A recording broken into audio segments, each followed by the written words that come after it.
So काल काय झालं की I was very very over thinking about life and all the stuff, की कसं होणार आहे, काय होणार आहे, मी काय करते, काय चाललंय माझ्या आयुष्यात, जे मी करते ते मला करायचं आहे की नाही आयुष्यात वगैरे वगैरे. I was very confuse and concern about my life. खूप दिवसपूर्वी विचार केला, खूप खूप विचार केला. आणि शेवटी म्हणलं की ते असं हे झालं सगळ्यांनी, शेवटी म्हणलं की जाऊन बोलूया, बोलून टाकूया, एकदा बाहेर काढूया, काय होईल ते होईल.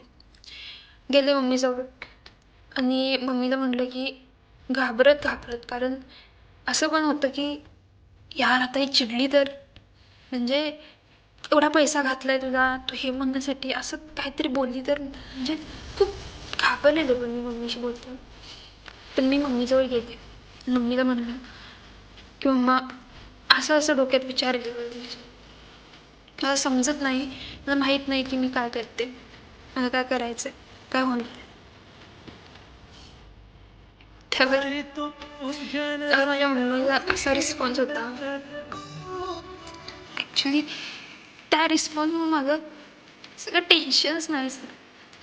तर मम्मी म्हटली की ठीक आहे ना, लिटरली माझ्या मम्मीचा रिस्पॉन्स होता, ठीक आहे ना, तुला माहीत नाही ना काय करायचं, राहू दे, स्वामी आहेत, त्यांनी तुला या जगात पाठवले, तुझ्या आयुष्यात काहीतरी लिहूनच पाठवले. तुला माहीत नाही पण त्यांना माहिती आहे की तुझ्या आयुष्यात काय आहे आणि तुझ्यासोबत काय होणार.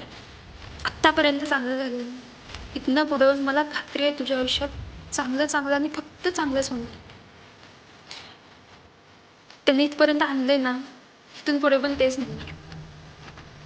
असं म्हणली, माझ्याजवळ आली, माझ्या डोक्यावर हात ठेवला आणि मला आशीर्वाद दिला की तुला जगातली सगळी सुख मिळून दे, तुझ्या सगळ्या चांगल्या इच्छा, सगळ्या चांगल्या इच्छा पूर्ण होऊ.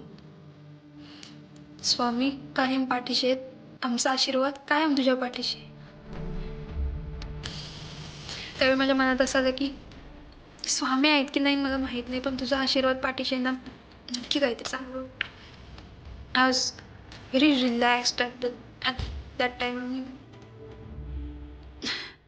I am just so speechless.